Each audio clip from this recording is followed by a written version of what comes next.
अस्सलाम वालेकुम दोस्तों, नजीब्स ऑफिशियल यूट्यूब चैनल में खुश आमदीद। दोस्तों, इस वीडियो में हम 10वीं जमात महाराष्ट्र बोर्ड के साइंस 1 का पहला चैप्टर सुखली कशिश का मुताला कर रहे हैं।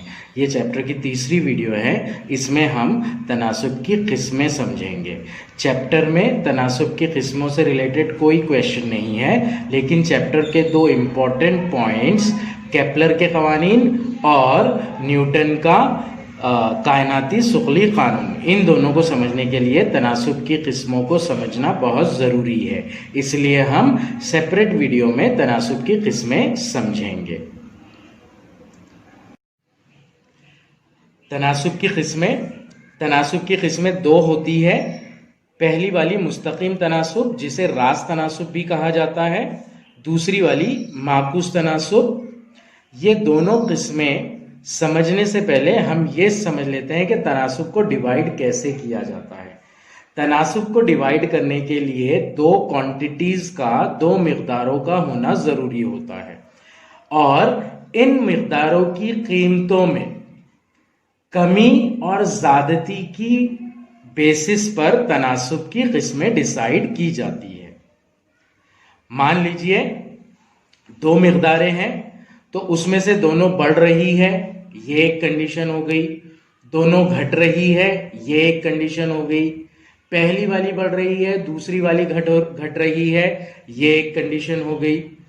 या फिर पहली वाली घट रही है, दूसरी वाली बढ़ रही है, ये एक कंडीशन हो गई। तो इन कंडीशंस की बेसिस के ऊपर तनासुब को किस्मों में डिवाइड किया जाता है, जो कि दो किस्में हैं। एक है मुस्तकीम तनासुब और दूसरा है माकूस तनासुब। मुस्तकीम तनासुब ऐसा तनासुब होता है जिसमें दो मिकदारें बैक वक्त या तो बढ़ती है या तो घटती है। दो मिकदारें हैं, दो क्वांटिटीज हैं, अगर दोनों एक ही टाइम पर बढ़ रही है तो उसे हम मुस्तकीम तनासुब या रास तनासुब कहेंगे। दूसरी वाली किस्म है माकूस तनासुब। माकूस तनासुब यानी कि एक क्वांटिटी का बढ़ना और दूसरी क्वांटिटी का घटना, एक मिकदार का बढ़ना दूसरी मिकदार का घटना, या फिर एक मिकदार का घटना और दूसरी मिकदार का बढ़ना, यानी कि पहली मिकदार का घटना और दूसरी मिकदार का बढ़ना। इसे अच्छे से समझने के लिए हम डे टू डे की एक लाइव एग्जाम्पल ले लेते हैं। मान लीजिए हमारे पास तीन चीजों की मिकदारें हैं। एक तो खुराक, दूसरी तवानाई और तीसरी काम। पहले हम खुराक और तवानाई को ले लेते हैं। अगर खुराक जितनी ज्यादा होगी, जिस्म को उतनी ज्यादा तवानाई मिलेगी। मतलब खुराक की क्वांटिटी ज्यादा है तो तवानाई की क्वांटिटी भी ज्यादा हो जाएगी। तो खुराक और तवानाई दोनों एक दूसरे के साथ मुस्तकीम तनासुब में होते हैं, रास तनासुब में होते हैं। जितनी ज्यादा खुराक होगी उतनी ज्यादा तवानाई होगी। खुराक जितनी ज्यादा ली जाएगी, जिस्म उतनी ज्यादा तवानाई पैदा करेगा। ये हो गया मुस्तकीम तनासुब। अगर खुराक की क्वांटिटी कम हो गई तो ऑब्वियसली तवानाई की क्वांटिटी भी कम हो जाएगी। तो इस तरह से मुस्तकीम तनासुब की जो तारीफ होती है वो दो मिकदारों का बैक वक्त बढ़ना या बैक वक्त घटना मुस्तकीम तनासुब कहलाता है। तो ये मिसाल के जरिए हमने समझा मुस्तकीम तनासुब किसे कहते हैं। अब हम माकूस तनासुब किसे कहते हैं ये देख लेंगे। तवानाई और काम। नाउ हम जितना ज्यादा काम करेंगे उतनी ज्यादा तवानाई कम होती जाएगी। मान लीजिए हमने 2 घंटे काम किया तो जिस्म की तवानाई बढ़ेगी नहीं बल्कि कम होगी। तो जितना ज्यादा हम काम कर रहे हैं उतनी तवानाई कम होती जाएगी। 2 घंटे के काम के लिए अगर तवानाई का जो अमाउंट लग रहा है वही अमाउंट 3 घंटे के लिए नहीं लगेगा, 3 घंटे के लिए और ज्यादा लगेगा, जिसकी वजह से तवानाई कम होती जाएगी। तो जैसे जैसे काम की मिकदार बढ़ती जाएगी वैसे वैसे तवानाई की मिकदार भी जिस्म से घटती जाएगी। इसे कहते हैं हम माकूस तनासुब। माकूस तनासुब बैक वक्त दो मिकदारों में से एक मिकदार का बढ़ना और दूसरी मिकदार का घटना, या बैक वक्त एक मिकदार का घटना और दूसरी मिकदार का बढ़ना माकूस तनासुब कहलाता है। तो ये हो गई तारीफें। अब मैथमेटिकल फॉर्म में हम कैसे लिखते हैं? तनासुब को जाहिर करने वाली जो निशानी होती है वो इस तरह से होती है, अल्फा जिसे कहते हैं हम। अल्फा की निशानी से तनासुब को जाहिर किया जाता है। ध्यान में रखिए, मुस्तकिम तनासुब और माकूस तनासुब दोनों बताने के लिए अल्फा की निशानी ही होती है, लेकिन लिखने का पैटर्न अलग होता है। अब जैसे हमने यहाँ पे डिस्कस किया, खुराक और तवानाई दोनों मुस्तकिम तनासुब में है, रास तनासुब में है, तो इसे लिखा जाएगा खुराक, फिर बाद में अल्फा की निशानी और उसके बाद में तवानाई। इसका मतलब यह हो गया कि खुराक और तवानाई दोनों मुस्तकिम तनासुब में है, रास तनासुब में है। यानी कि जितनी ज्यादा खुराक ली जाएगी तवानाई उतनी ज्यादा जिस्म के अंदर पैदा होगी। सेकंड, यहां पर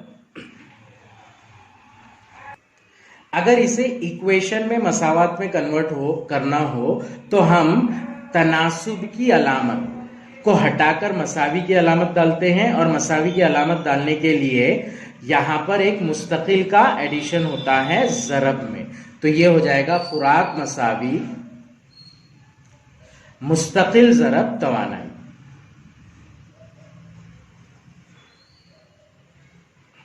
जब हम तनासुब की अलामत हटाते हैं, यानी कि अल्फा की सिंबल को हटाएंगे, तो मसावी की अलामत लगती है और मुस्तकिल का एडिशन होता है जो कि ज़रब में होता है दूसरी क्वांटिटी के।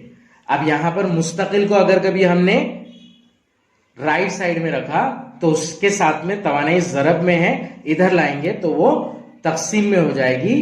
तो खुराक मुस्तकिल मसावी हो जाएगा खुराक बटे तवानाई। तो मुस्तकिल की जो कीमत होती है वो पहली मिकदार बटे दूसरी मिकदार होती है मुस्तकिम तनासुब के अंदर। ये हो गया मुस्तकिम तनासुब को लिखने का तरीका। आइए अब हम माकूस तनासुब को लिखने का तरीका देखते हैं। काम और तवानाई, जितना ज्यादा काम होगा उतनी तवानाई की मिकदार कम होती जाएगी। तो काम और तवानाई माकूस तनासुब में है। इसे लिखने के लिए हम अल्फा की ही साइन यूज करते हैं, लेकिन लिखते इसको इस तरह से है, काम माकूस तनासुब में है तवानाई के। ध्यान दीजिए, इस अलामत यानी कि इस फॉर्म की वजह से पहचाना जा रहा है कि ये रास तनासुब में है या माकूस तनासुब में है। अगर माकूस तनासुब का रिलेशन दिया गया है और दोनों डायरेक्टली लिखे हुए हैं तो वो मुस्तकिल तनासुब हो जाएगा। और तनासुब का ऐसा रिलेशन जिसमें एक क्वांटिटी एज इट इज लिखी हुई है लेकिन दूसरी क्वांटिटी 1/, के फॉर्म में लिखी हुई है, यानी कि माकूस के फॉर्म में लिखी हुई है।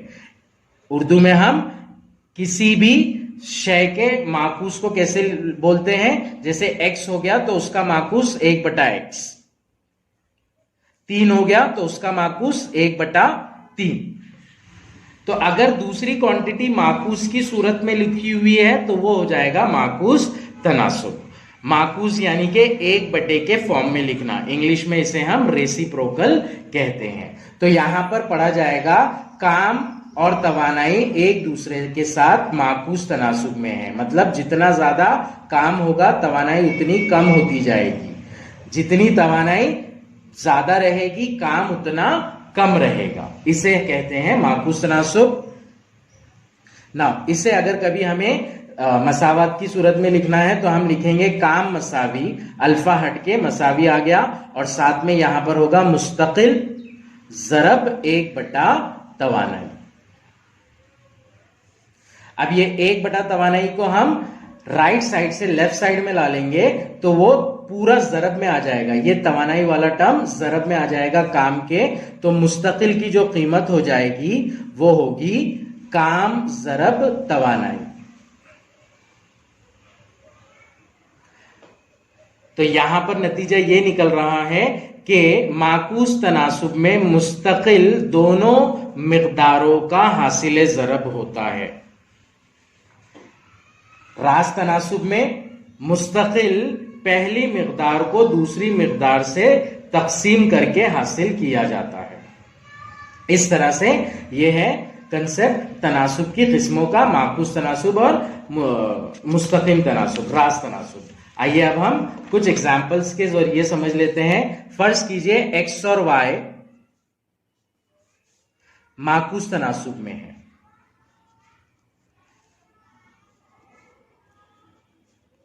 तो इसे हम लिखेंगे कैसे?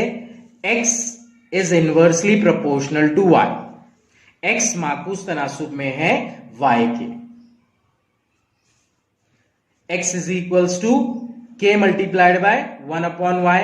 k is a constant, k जो है वो कांस्टेंट है, तो k इज इक्वल्स टू हो जाएगा x ज़रब y। अगर x और y मुस्तकिल तनासुब में होते थे, x और y मुस्तकिल तनासुब में है,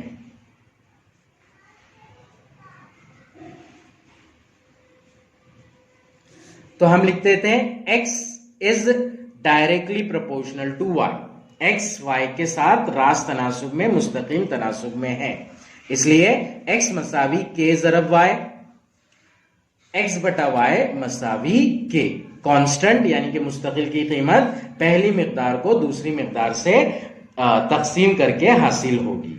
इसी तरह अगर कभी हम m और n का टर्म ले रहे हैं, अगर ये दोनों माकूस तनासुब में है, तो m is inversely proportional to n हो जाएगा, जिसे हम m अल्फा की साइन 1/n लिखेंगे। इसका मतलब होता है m n के साथ माकूस तनासुब में है। m इज इक्वल्स टू हो जाएगा k मल्टीप्लाइड बाय 1/n, इसलिए k की वैल्यू हो जाएगी m मल्टीप्लाइड बाय n। साथ ही अगर कभी m और n रास तनासुब में है, मुस्तकिम तनासुब में है, तो उसे हम लिखेंगे m is directly proportional to n। m n के साथ में रास तनासुब में है, m मुस्तकिम और n मुस्तकिम तनासुब में है, इसलिए m मसावी हो जाएगा k ज़रब n। m बटे n मसावी होगा k। यह है हमारा मुस्तकिम तनासुब और माकूस तनासुब का कंसेप्ट।